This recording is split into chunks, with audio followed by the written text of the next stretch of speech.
le ciel, de grands yeux te regardent, et toi tu ne les vois pas.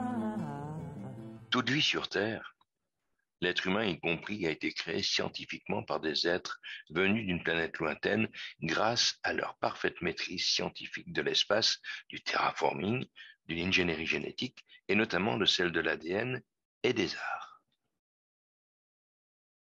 Nos ancêtres, créés à l'image et à la ressemblance des créateurs, les ont appelés Elohim, ce qui signifie dans la langue des Hébreux « ceux qui sont venus du ciel ». Ce mot a été traduit et interprété par le terme Dieu. Après une vie commune de plusieurs milliers d'années, la relation entre les Elohim et les créés s'étant tendue et ayant abouti à un épisode catastrophique, les Elohim décidèrent de quitter la Terre et retournèrent sur leur monde, laissant les humains, c'est-à-dire nos ancêtres, progresser par eux-mêmes. C'est à cette époque que nous sommes entrés dans notre propre parcours initiatique.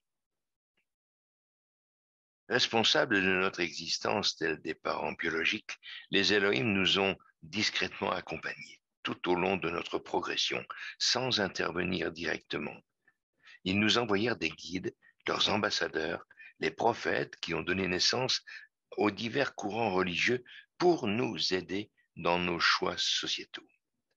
Ces ambassadeurs avaient aussi la mission de servir de lien entre nos pères créateurs et nous, et ce, jusqu'au moment où nous serions en mesure de comprendre notre origine scientifique, l'âge de l'Apocalypse, l'âge de la révélation. C'est cette époque actuelle dans laquelle nous vivons aujourd'hui que tout peut se dénouer. C'est l'époque d'un choix important entre seulement deux voies possibles.